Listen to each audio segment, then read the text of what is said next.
Hello, everyone, and welcome back to Cities by Steven. You're talking to Steven. Welcome back to the channel. If this is your first time here, please hit the subscribe button, get that bell notification on, and make sure to hit the like button. The like button helps with the channel a lot. We're here with my buddy Ryan today, who's a real transit planner. And if you've been on the channel before, you may have seen some of his videos on the channel before. I think we've done 2 episodes together where we've looked at buses and bus lines and bus transit in a city.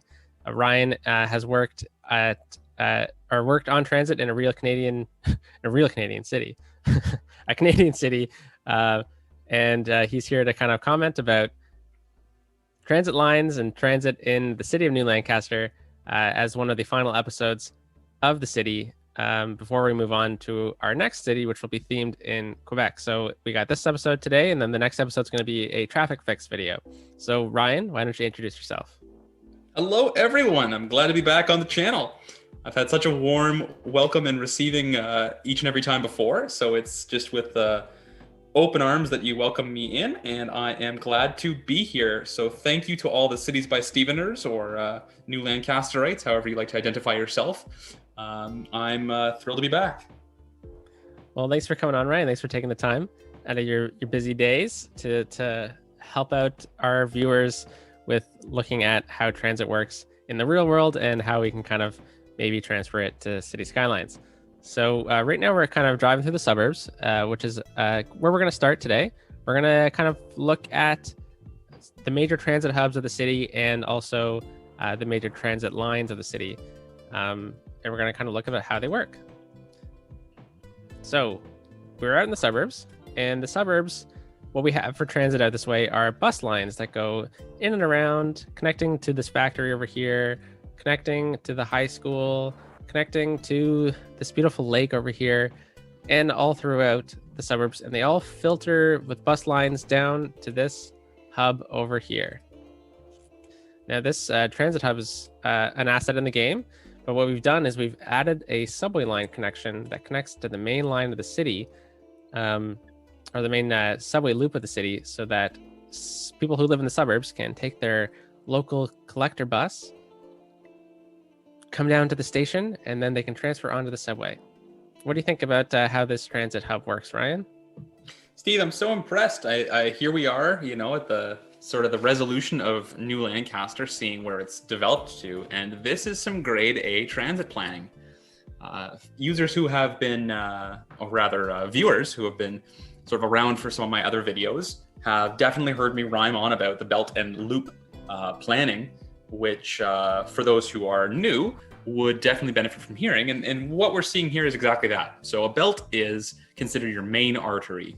That could be a bus line, but as the economy scales up, what we see here is the belt would be a subway line and a rail line. So we've got this dedicated rail line, the belt across town, so the main artery where movement flows from.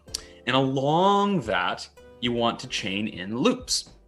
So that means that every node along the main belt, you create a loop. And now what that allows you to do is move people from one density of transit into a different modality. In this case, it's the bus terminal.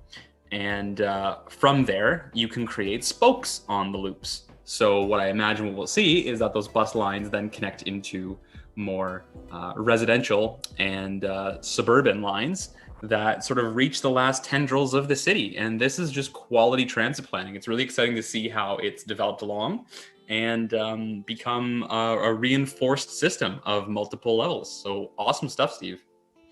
Thank you. Yeah, these assets in the game are really beautiful as well. Having this elevated subway line kind of makes it so that the rail can stay at the same grade as it does throughout the rest of the city, while also looking just gorgeous across from this bus station. And we also added some high density residential around here because as subway lines extend, people can move out to the suburbs a bit easier, and having higher density housing over this way kind of would make for a nice quieter living outside of the city while still living in a condo and whatnot. So this is a beautiful part of town that we built probably about 30 episodes ago. Geez, I guess it's been that long. And it's kind of the center point of all the suburbs that we built out this way. So the next thing we're going to kind of look at is we're going to follow this subway line into New Lancaster proper, which is over here.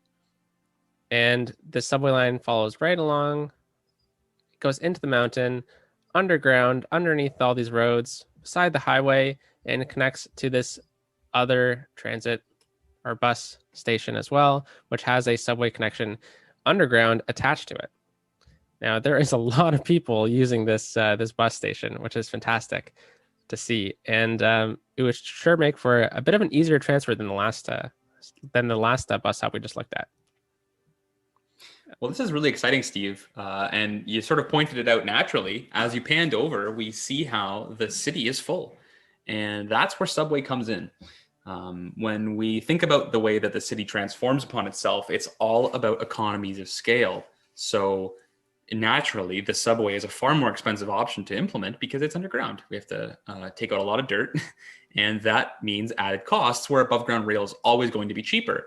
However, at a certain point, the justification becomes that real estate on the surface is more valuable in use to the city as residency and as commercial space than it is a cost to implement. And so what we do is we choose at that point to put in a subway. And what's really great here is that frees up the space, it keeps the people moving, and now we keep the city running. And so this is where those throbbing heartbeats of a city come from. These are your main Yonge and Dundas sort of locations, where it's undeniably the strength of the real estate is inherent in the transit built around it. And to all those non-Torontonian viewers, Yonge and Dundas is like the Times Square of Toronto. Is that right to say? I think that'd be very fair to say, but I would keep away from both. So especially now. So this subway line kind of connects to the industrial part of the city. It was one of the earlier bus stations we built in the city. This was our starting tile. It's got some high density residential around it, some offices. So it's quite the center point of the center tile that we started with. But this subway line continues from here and goes all the way down to the piers, which is kind of a nice little leisure and bar area. It's got a fish market. I kind of got the idea from the Byward Market in Ottawa, that kind of a vibe. But obviously, Ottawa does not have a river like this in it. Well, I guess it kind of does, but not that wide. And the way this has turned out is it's become quite the intersection for our transit lines. So we have right over here, we have two subway stations that are two different lines. And unfortunately in this game, at least with the vanilla assets, you can't stack subway lines over top of each other. So this is how we've had to accommodate the game, which is something that I guess is different than what happens in real life. Because in real life, if you look at some of the metro lines where there's like the yellow line and the red line connect, there's like a stacking system of transit lines itself. But what do you think about how this ended up, Ryan? This is great, Steve. What I really love about it is how it is channeling your city's visitors into the central nodes. So, you know, in transit planning, we speak a lot about nodes, and what nodes are a location that is multi-servicing. So there's going to be residential, commercial, and some industrial space. Typically, these are places that also have tourist draws and are the places that we want to channel our transit towards. So what we see here, two subway lines is sort of like what we would like think of as the ultimate power in a city, right? It's hard to find a place that overlaps two large volume transits that are bigger than two subway lines. So effectively what we're seeing is a central part of your city showing up here. We've got a node, and it's really exciting to see how it's connected to the main park. And what I see is a maritime infrastructure that's also shooting up. So you've really helped to centralize and develop where people will spend their time in your city. And those who are residents can easily access the services of their city. And those who are visiting will be easily channeled towards where you want them to be. So this is fantastic. Great to hear. So this is, it's not right on along the water, which is something that may have been useful in hindsight. But what has happened was this subway line that we've been looking at previously from the suburbs connects to over here, but it's connecting to a larger loop system that we have going on in the city.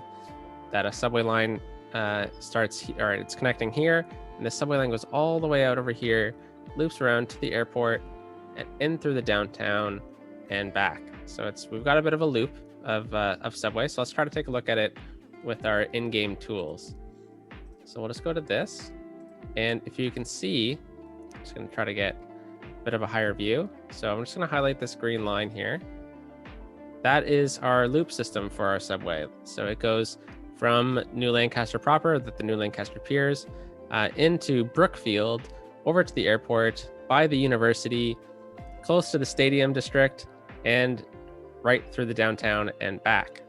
So we've created a pretty good loop, I think, when it comes to subways. What do you think about how this subway line ended up, Ryan? This is funny, Steve, because subway planning is a little bit out of my expertise in that I haven't had the chance to work on procurement at such levels. However, the projects that I have worked on have all been linear transit. And when I think about Canadian and American cities, and even those that I've visited abroad, I'm having a hard time thinking of any that have a circular line. However, if I'm not incorrect, and I think your viewers will be fast to look this up just to say if I was right or wrong, I think this is a very Soviet idea, is to create circular networks. And there's something to be said for the effectiveness of them, because there will naturally be that circular flow through a city, at least in that users can become familiar with the pattern and then take it to their advantage, and move in circulation around the town in that clockwise or counterclockwise direction to access other parts of your topology. And it just so happens that the way that New Lancaster is laid out is a bit quirky. I mean, these are connected islands that are very longitudinal in their shape. So you don't necessarily have a ton of options for how to move people around. But if we were to take a look at some real world conditions, we might find that there's a really good reason to implement a strategy such as a circular line. So this is fun to see. Well, I'm glad to hear that we're taking in aspects from all around the world and in our transit planning in the city. So let's follow that line then. So we're down over here where we had the two subway lines connect, and then this subway kind of runs underneath the ground over here, and it runs kind of parallel to this. At one point, we were thinking about getting a tram line instead, but we decided on the subway. And honestly, I don't remember why we decided on the subway, but this subway line comes down over here. It links up right over this way to this residential area, where we have some factories over here, which is a printing press and a toy factory. It connects to this higher density area where we have a tech institute, we have a mall, a fish market, a superstore, and we also have a music area and a baseball diamond, which I think we've decided that this baseball diamond is a minor league team for the Blue Jays. And this is a really nice looking area for the stadium. It's got some walking trails around it, and the subway elevates over here, and it gets elevated right beside the amusement park of the city. I think this is a pretty cool hub, how it turned out with this, with the baseball diamond right beside it and the statue right across. And it's kind of become the center point, at least the biggest interchange of transit for this area, which has really grown from what it used to be, from just being a couple houses out this way. What's pretty funny about this, Steve, is sort of this metaphor here. And by that I mean, on this station, we see that it connects to the theme park in town. What is pretty neat about theme parks is that despite the fact that they are fabricated commercial spaces for entertainment, they tend to model some of the most principled concepts in urban planning and in transit planning. So by that I mean, if you were to look at the map of a theme park, you notice how people are channeled to specific areas and designed in specific circulation. If you were to just create a very rectilinear orthogonal pattern for your theme park, people wouldn't necessarily disperse themselves properly. What you want to do is be able to go to a part of the park spend some time in a cluster of facilities before moving to a different part of the park. And theme parks are really good at this because they are driven by the commercial property that they are working on. And so that they want to have customers both spending the most amount of time and effectively moving to the park to not create too much congestion in one area. Now, what's great about this is we see this exactly demonstrated here. What we've got is sort of that entertainment district quality to it, so that there's going to be peak times at which this space fills up and becomes much more demanding on the transit load. But at the same time, it's not attempting to share that dedicated transit space with other facilities. People wanting to access these services are generally coming from the same places, residential areas, or the airports or the terminals that people are arriving at in the town, and then heading over here to watch the game or to head to the theme park. So this is really cool to see. You've really managed to capture the idea of dedicating land use planning. Great to hear. I didn't even you know what? I'm not gonna say that. I did plan that, Ryan. So yeah, this area has turned into quite the entertainment district, I guess. You can go to the theme park, catch a baseball game, and a concert all in one day. All at the very convenient location of being only a couple blocks apart from each other. So we have the subway line that kind of goes over top of this cliff, and then it gets supported by this bridge that goes right over here. And then it goes underground, and I think I went on the wrong side. Yeah, here it is. So we connect up, attached to the bridge, we go underground right here, and then we go into the airport where the subway connects next, where I guess people going to and from other places in the world can hop on the transit network and then get back either way, can go either way in either direction in the city. So it can go people can go downtown, or they can go out to towards the suburbs. So this asset has a bit of a stack to the subway lines, so it was pretty easy to attach multiple lines, but I don't think we did that. I think we just continued this subway line as a loop. And I know you don't have much experience with airport planning, but so we can kind of just pass over this one. But that is kind of where this line connects. And then we pop up above ground right here at the university, where the subway kind of becomes elevated momentarily, drops people off right at the university, which is ended up being pretty nice for the fact that we never ended up leveling up this university to its max potential. So then it goes above, then the train, the subway line goes below ground again, following this kind of cut through. Is this a normal thing to have, Ryan? I'd be curious to know, Steve, what was the motivation for coming above ground here and then heading back down below? Was it space or cost? I think it looked cool. Well, can't argue with that. Definitely, you're always going to have a cheaper operation above ground, as I was kind of alluding to. But what's neat to see is, again, how that demonstrates the point at which it stops making sense. So as the heading northbound out of the university, we're heading into some of the most dense parts of New Lancaster, and there just wouldn't be sense to keep that rail above ground. But raising it out after the airport, because we already were in open space and tends to be more industrial brown land out that way, it's cheap enough to bring it up and put it above the ground. And then every kilometer of rail, we're actually saving money. So this is cool to see the way that it's worked out. And I love the way the facilities are working. There's nothing worse in a city than landing at the airport and having to somehow find your way downtown without transit.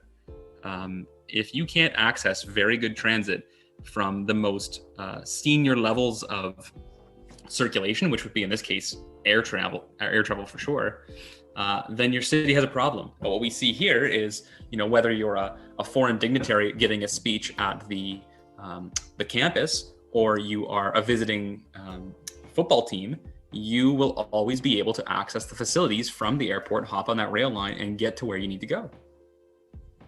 Great to hear. So we are bypassing some other transit that we're going to be looking at in the future, just so we can kind of complete the subway lines of this episode first. So we go underground through here, swing around somewhere along here. Let's see if we can find it. I guess I should just go to the the helpful tool in game. Yeah, so we kind of swing underneath the ground over here. We connect up to some of our tram lines, and then it accumulates at another kind of stack area over this way where we wanted to stack transit lines so we can kind of have our third subway line connection. So let's take a quick peek at what I have crowned the center point of our transit area of the city. And it looks like we are dealing with a tram traffic issue, which we will deal with in the next episode, because that is pretty backed up, not gonna lie. So the way this has worked out is we have a bus terminal connecting to our ferries, which we haven't looked at yet. And we have two subway lines. This subway line goes north. This subway line is connected to our loop subway line system. And then we also have tram lines that go throughout the city that connect here as well. So this is a pretty major hub. Is this something common you see in cities, these major transit hubs right in the downtown? Oh, most certainly. And I alluded to this prior, but essentially what we're talking about is nodes here. And these are the nodes along major belts that we want to disseminate people from. So you want to keep people on a network. When you have a facility like a subway in place, that is where people are. It's a fixed rail line. It's not, autonomous like driving. So people are going to end up wherever you put them. And what you want to do is put them at the doorstep of the next piece of transit you want them to hop onto. And effectively what this comes down to is people spending money.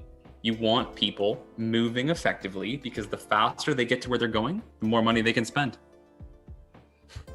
Good point. Money runs the world. So now let's talk about our ferry system. Now, this is something that at one point we thought was going to be the major aspect of New Lancaster, having ferry connections. But once we got this one connection in between these two piers, it pretty much became clear that we needed to have train lines running across here. So this ended up not being a crazy busy connection, but it sure does look nice having these ferries go across.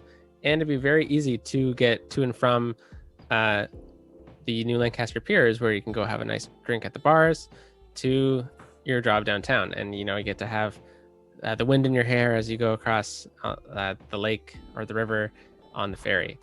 But we also have a ferry connection all the way over here. So we have some piers over this way. So it's a bit of a shortcut, I guess, is what these ferries kind of are. The shortcuts through our transit network. I don't think this is something that you'd see in a normal city. What do you think, Ryan? Well, funny ask, Steve, because what comes to mind immediately is the Port of Vancouver. And of course, for our Canadian visitors who have been to Vancouver, you might have seen some of this, but if you're a global citizen tuning in, then you might just want to take a look. You're looking around the west side of Vancouver, sort of near Granville Island, and into the downtown. And what Vancouver has done is kept open the aquatic taxi services. And it covers a very equal distance to this. So they're not extraordinarily long trips. They're maybe about 10 minutes at most. And we see an equivalent in Halifax, Dartmouth as well, where it really is just crossing a span of water about 1 kilometer wide. But what it has is the effect of taking the most direct route. And as you kind of alluded to, there's perhaps more of a tourist value to it. If you're an everyday citizen making this commute, it probably makes more sense for you to be on the rail line. But if you're someone who is a tourist arriving from the airport, well, you might not have the facilities to get yourself to the subway networks to sort of orient around the city. So you're probably quite glad that something like the ferry exists, because you're happy to spend the $5 to take a leisurely trip across the water to get from one part of town to the other. And whether or not it's the most efficient route isn't so much of a matter, but it's the most effective for you. And I love to see that here because it really seems to be working. Great to hear. Yeah, I would love to take the ferries. And you know what? I guess I got to get out to Vancouver one of these days to check it out. So now that we're back at this transit hub, if we hopped off our former transit line, we hop onto this one, this transit line goes in this direction. So we've done a kind of a bit of a loop, and now we're going out this way to connect to these residential areas. So it goes underground, and then it connects up to probably my favorite part of the city, this tourism area. Also, the city hockey rink is out here, and a bit of like a Christmas market, it seems, but some nice shops out this way, surrounded by the big glass and steel structures. I think it kind of breaks up the city a lot and adds a lot of value to the city. Now that subway line connects through here and then comes above ground right here, where we have the intercity trains come in from. So trains coming from other cities come into the city over here, and people can transfer to our tram network, which connects up right here, or to our subway system, which connects up right here. So we kind of have a bit of a larger transit network over this way. And then if we zoom out even farther, we have cruise ships that come in over here, where people have to, unfortunately, walk from over this way to get to the transit network. So a bit more of a weaker system here. What do you think? Yeah, you make a good observation, Steve. It's good to be aware of that kind of a thing, because in a real world condition, there would certainly be shuttles running from the maritime facilities over to the main subway line, or to a more central part of downtown, possibly even sponsored by the cruise lines themselves to get people to hotels. These kinds of things are typically arranged in public-private partnerships. So maybe not necessarily controls you have in game, but it's cool to see. It's really awesome to notice sort of the economies of scale, to come back to that term again, where we have justification for a ferry port for cruise ships that is linking up as well with intercity transportation. This is really the concept of a global city here at play. Great to hear. New Lancaster definitely has become the largest city in the east coast of Canada, I believe. I don't know if Halifax really is this large. What do you think? Probably going to be a no for Halifax, but they're on their way. Yeah, we're getting there. There are buses here and lots of traffic apparently. So hopefully these buses are doing what they're supposed to and shuttle people to and from the city. But we also do have this luxurious hotel right across from the harbor. So something you alluded to, and we also have this hotel over here as well. So I think it turned out very nice. And then that subway line we were talking about before comes over this way above ground and kind of ends over here underground at the city college. So it's a bit more of this line kind of just fills in a gap really of transit that kind of connects this side of the city to the downtown core. So something that we built fairly early on is tram lines, and this is going to be the last thing we're going to look at today with Ryan. So Ryan, early thank you for coming on the channel. So my pleasure. We have this tram line that connects the the city college to the rest of the world. So our subway kind of ends right here. Oh, let's take a quick peek. That is where the subway ends underground, and then you can hop onto a tram line, which I don't see any trams over here at the moment, but you come along the road here, right through down this way, and it comes across. And I think this is something you may have reviewed in the past, Ryan, but this tram line connects right down here and into the downtown core where we looked at that big major hub. Now, what do you think about a tram line that, one, is like this, and then two, doesn't take a direct route, because we have a roundabout right here and the tram line bypasses the roundabout? So what I love about this, Steve, is the medium scale planning that you've implemented here.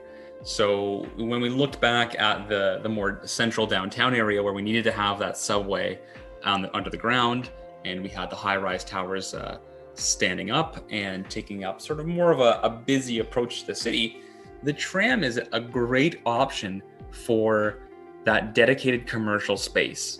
And this is the kind of thing we see all across Canada and in around the world, really, in best planning principles. So it allows people to step out of the shop, head to the street level, hop onto the tram, maybe head about half a kilometer down the road, and head into a gallery, into the community college, to go to a cafe. And it's just about taking an easy approach. It's very valuable property, but it keeps some of the scale in check, because we don't always want to have the most busy place in the city. We really don't want sort of rows upon rows of of dense, tall towers. We need to have sunlight in the city. And that's where having these types of areas where a more meandering tram route for commercial space mixed in with some residential areas really creates a pleasant environment. And these are the types of memorable neighborhoods that we want to promote in the city. And I think this is a really effective use of a tram. Now, I can't necessarily speak to if there even is a benefit to bringing a tram into a roundabout. Certainly, as far as their complexity is concerned, keeping it off of that sort of infrastructure would make things easier for your drivers. I don't know if anyone here who's listening to the channel has spent much time driving in a city with trams, but it is a bit of an intimidating experience. Certainly, if you've passed through Toronto and you're not familiar with the rocket cars, or rather the hot rod cars that ride around on the street level, you could be surprised how much you have to be aware of where their rails are, as well as what the turn signals are dedicated to them. So what's nice about this is sort of taking a more meandering approach, getting them off of some of your main arteries, but adjacent to them, lets people access that network quickly, but it doesn't necessarily interfere with the convenience of other levels of transport you have. And it sure does make for some nice looking streets. Now, these buildings did end up getting way too large for what we were expecting when we made them high density. But if we follow the tram line, it does something pretty cool, which I'm pretty proud of. It sneaks out over here and it goes underground underneath the highway interchange, and then pops out over here by this fish market, and then it connects right to our favorite little area, the super busy tram station over this way. Now, that was one of our tram lines. Now, looking at this intersection right here, this is definitely something that needs to be improved. Because we have this one line that we've just looked at that's connecting over here, and then we have another line that starts here and goes this way. So this line is something that we definitely should have planned out a bit better. But we head out over this way through the downtown, and then we curve up this way, up this street, and we connect towards the beach area. Because, who doesn't want to spend a day at the beach, right? And then this loops around over here and then goes back. But what it does is it connects with a third tram line that we have in the city. So this is the tram intersection kind of thing that we have. And what a complex little network of rail right here. So that is more of like a connection rail that we put into place because the buses that were going to and from that area were just jam-packed. So we needed to upgrade the transit in that area. But this tram line that we've connected to in that little intersection right there is something that I really enjoyed building. This little tram hub over here, which connects to the university. And then it goes all the way along the beach and it connects right back up to our very large transit hub area that we were talking about earlier. Now, the way that we ended up doing this one is we ended up trying to make this a bit more of a dedicated tram line over here by submerging it into the ground slightly, but not making it completely underground like a subway. And what this does is it connects, it kind of makes this a dedicated space for these trams, because this area sure does get busy, especially with all these cruise ships coming over here in the traffic. So, Ryan, what do you think about this tram line specifically? This one that goes right along the beach. I love to see this this tunneling actually of the tram line. It reminds me a lot of Ottawa, and for any users who have spent any time there, they would be pretty familiar with the transit line that runs east-west through town that has since been upgraded to the light rail transit, but for years was a bus rapid transit. And when that bus rapid transit was implemented, was the forethought of the engineers at the time to create the size and scale necessary to upgrade to rail, so that when the economy was ready for it in Ottawa, they could implement the rail, which in the past 5 years has come to fruition after having had the infrastructure size in place for more than 20 to 30 years.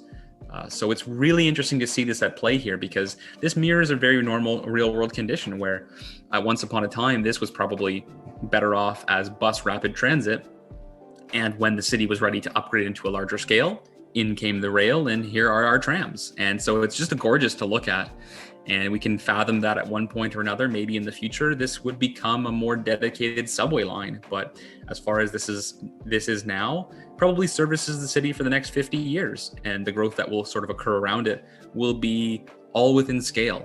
This is probably spaces where more tourists spend time and people spend more leisure than the busy working class of the city. And so the economy of the transit is probably the exact right size. Great to hear. That was a really fun episode to build. We were, if I remember correctly, we had left this area open for a very long time because I was struggling to try to figure out how to work the transit in over here. And I'm really glad with how it ended up. So let's follow that tram line back right to where we have our little intersection right here with trams. And let's head off in another direction. And actually, sorry, I think we're talking about this one before, but there's actually a third tram line that connects to this area. So this tram line connects from here, goes over this way, and goes north-south kind of in a line. Probably a bit of overkill over here, but it connects up over here, does a loop, and back. Now that tram line is also supported by another tram line that goes to and from our favorite hub over here. So this one comes over here, follows the same route as the first tram line we looked at in this direction, comes over this way, and follows this line right across this intersection into a dedicated line and connects right to our favorite little stadium area of the city, which is a really cool area. It's got some bars over here. We got our basketball arena and a football stadium. The Maritimes have finally gotten a CFL team, and here they are. So we have this bit of a transit hub right here, which there are some bus lines that connect to the area as well. But this area is pretty nice. It's got some residential, it's got some business interests, and I'm sure on game days, this would be quite the busy tram line. Wouldn't you say so, Ryan? Oh, we can certainly imagine things popping in this part of town. As we spoke about the amusement park earlier, these types of end destinations have windows of time where the inflow, the ingress, and the outflow, the egress, exponentially increases. So like 4 or 5 times what a typical volume on a regular hour of the day is. So it's just important that in those circumstances that the facilities are in place that you can actually move people through it. Right now what we see is we have one tram loop and a series of bus stops, and that might be sufficient for the regular time of day. But the question becomes, can people get to the game fast enough? Because if the system becomes backlogged when it's time to move 5 times the volume of people in an hour's time into that space, can the system handle it? And so if the answer is yes, then we've exactly got the right solution here, and we're going to have a real party. Nashville is the kind of place where we're going to look and see exactly that, where they move people into a part of town, party begins, the game kicks off. When it ends, people move out of that part of town, and it closes down. And so that's really well done here to see sort of that clustering of services. And as things increase in volume, maybe the city would implement a few more concepts, maybe a bus terminal to move people from other directions into here. But at this point, it's very exciting to see. So an area that definitely would need development in the future. And that's pretty good. It has some open space to do so. So yeah, I think this area turned out pretty nicely. And then there are bus routes that connect to this ferry terminal as well. But with that, I think we've covered every single major transit line in the city. So Ryan, what was your favorite transit hub that we looked at? Boy, oh boy, how could I pick? This is like asking, I don't know, a parent to pick their favorite child. How does a transit planner say what his favorite piece of intermodal transportation was? I really am a sucker for maritime to rail, so I have to give it up to our western banks of New Lancaster's downtown, where we see the ferry services meeting up. Yeah, that's right. Yeah, with our tram to our bus network that connects us over to the subway lines. This is just really effective transportation. and I think about the user experience, and it's not often discussed a lot in transit planning, but the truth is we want to always aim for an aspect of fun. It is great that it works, but there has to be a memorability to it. And your users will know this. They're going to be thinking of the places right now where they've had the most fun moving around a town, moving around a city. And when transit isn't fun, then your experience isn't fun.